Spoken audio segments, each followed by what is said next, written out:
அனைவருக்கும் வணக்கம். பொருளீட்டுவதற்காக மதுரை நகருக்கு கண்ணையுடன் வருகிறான் கோவலன். அங்கு அவன் செய்யாத குற்றத்துக்காக மரண தண்டனை பெறுகிறான். ஆராயாமல் தீர்ப்பு அளித்ததாக அரசன் மீது குற்றம் சாட்டும் கண்ணகி தன் காற்சிலவை கொண்டு தன் கணவன் கள்ளவன் என்பதை உணர்த்துகிறார். அரசனுக்கும் கண்ணகிக்கும் நடக்கும் நிகழ்வு இங்கு நாடகமாக உங்கள் முன்னால்.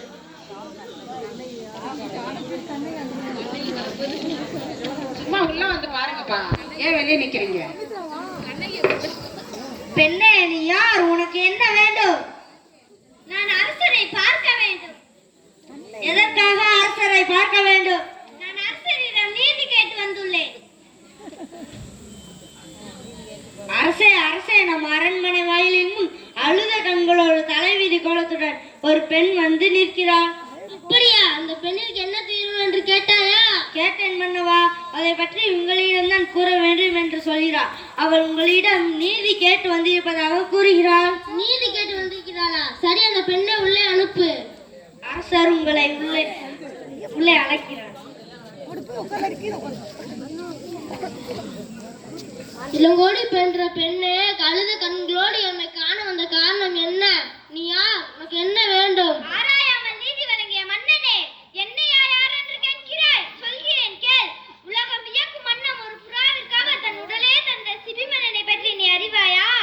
பார் போற்றும் பசுவை மக்கள் தெய்வமென வணங்க அதன் கன்றையே தேர்காலிட்டு கொன்ற தன் மகனையும் அதே தேர்காலிட்டு கொண்டானே மனுநீதி சொல். அவனை பற்றி நீ அறிவாயா? பெண்ணே, நான் கேட்ட வினாக்கு நீ விரை கூறவில்லை. அதை விட்டு விட்டு நீ வேறு எதையறைய கூறிக்கொண்டிருக்கிறாயே? இழப்பின் அருமை தெரியாத மன்னனே, என் நிலையை அறியாமல் தானே இப்படியெல்லாம் பேசுகிறாய்? நான் இதுவரை கூறிய பெருமை மிக்க சோழ மன்னர்கள் வந்த புகழ் நகரமே எனது ஊர். அப்பூரின் பலியிலா சிறப்பு நிறைய புகழ் மிக்க மாசாத்துவன் மகனாகிய கோவலன் என்பவனின் மனைவி நான். ஓ, இப்போது புரியுது அந்த கோவலன் மனைவியா நீ? போதும் மன்னா, என் கணவனை இகழ்வதற்கு உனக்கு என்ன தகுதி இருக்கிறது? ஊழ்வினை பயனால் ஊருக்கு வந்து என் கால் சிலம்பை விற்க வந்த என் கணவனை அநியாயமாக கொண்டு விட்டாய். நீ செய்த தகுமா? பெண்ணே, போதும், நிறுத்து. கல்வினை கொள்வது கொடுங்கோல் என்றது ஏற்புடையது. அது அறநெறியமாகும். இதை அனைவரும் அறிவார்கள். உனக்கு தெரியாதா என்ன? அறநெறி தவறிய மன்னனே, தவறித்தவர்களை தண்டித்தல் தகுதியுடைய மன்னன் கூறியது என்பதை நானும் அறிவேன். ஆனால் நீ கூறுவது போல என் கணவன் கல்வன் அல்லன். அவனிடம் இந்த சிலமும் அரசியற்குரிய சிலமன்று.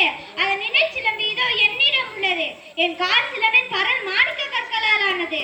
பெண்ணே, நீ சொல்ல உண்மைதானா? உண்மையான அரசுக்குரிய சிலம்பு பரல் முத்துக்களால் ஆனது. ஆண்டோன் நிறைந்த அவையினிலே அனைவருக்கும் உண்மையை உணர்த்துகிறேன். கோவிலில் இருந்த கைப்பற்றிய சிலம்பை கொண்டு வா. பெண்ணே, உன் கணவனிடம் கைப்பற்றிய சிலம்பு.